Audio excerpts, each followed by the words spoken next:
Kocak bumi gonjing kumau kuntun katuk grorek grogoro bido belah gunung manggut manggut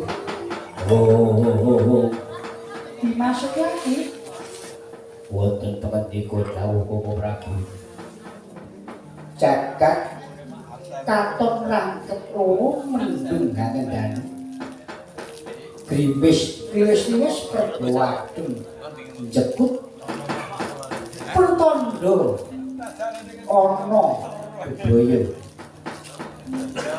Bapak Prabu pirsa saking bumi coba dilenyeng sisike blagae kawerna mega kawistara lamat-lamat pralampita negara ngamanto yen ora luput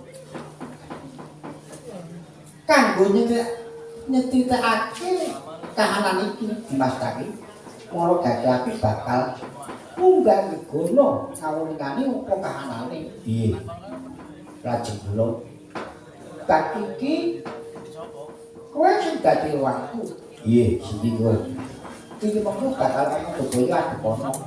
Oh, menika bakal wonten bebaya. Iya.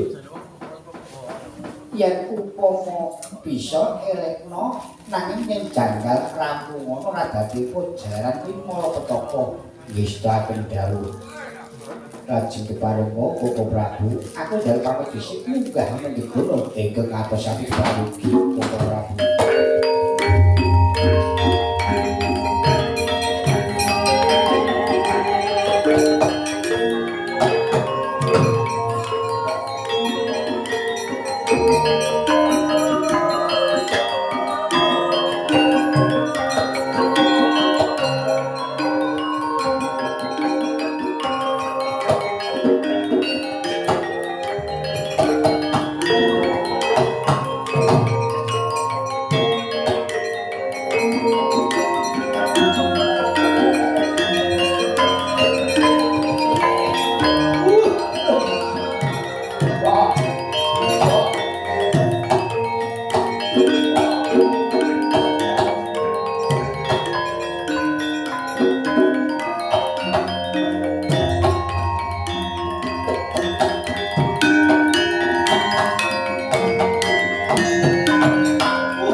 Nyong mau piat biro wang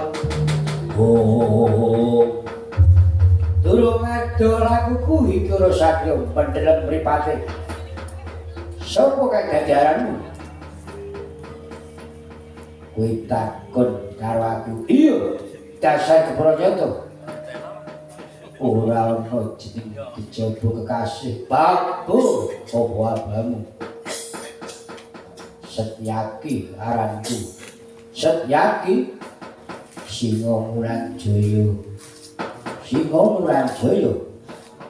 Wersini Putra jenenge telu tambak yuda wah malah papat Bima Kunting wah 5 Yuyudana wah jenenge 6 pit wis Lakukan tekan pintu. Kowe sapa kang dadi aranmu lan di papan dangkamu Prabu Junjung Dawaya aku Prabu Dasakendra iya kepara nyata iki para kadang Pandhawa padha ngenteni ning Tegal Kusutra ya dasar nyata kabubu aku kan Jogoro sane widadaning para kadang Pandhawa wah kowe ngerti ketemu Dasakendra wah cilike bakal loro gedhe tekaning pati opo abame ora semingkir wani dening aku sing tak wedeni abame wah timbangan sumyur wandamu ojo tinggal loncat Prabu Dasakendra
Dasakendra, kepiye gandeng mungsuh?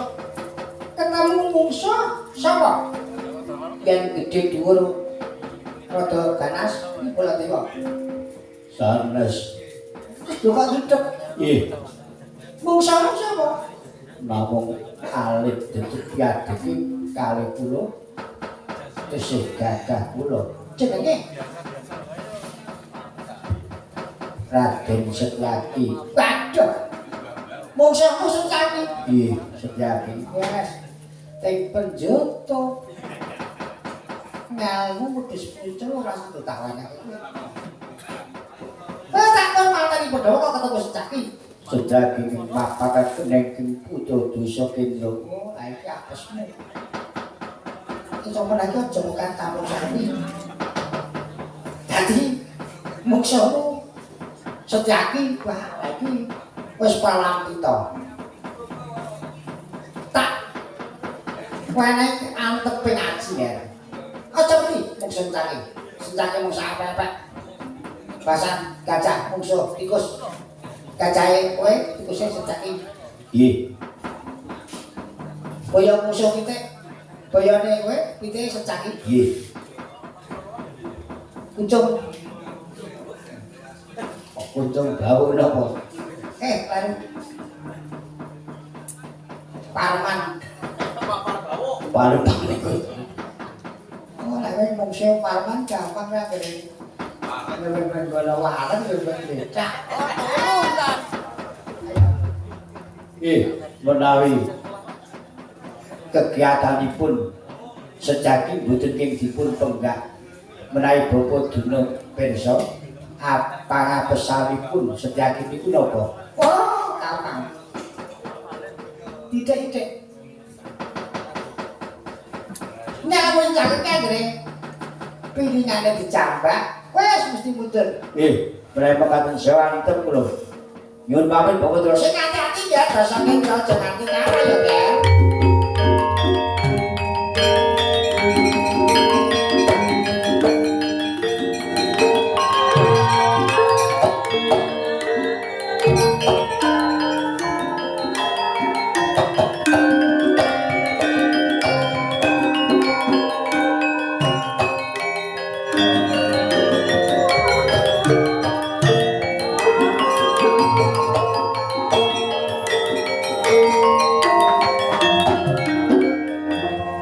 Sedaki ana waran.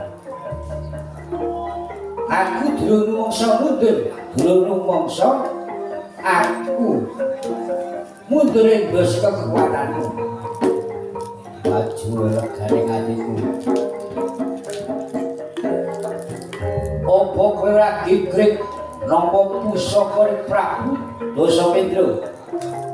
Lakon mati, maju.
langit pamyat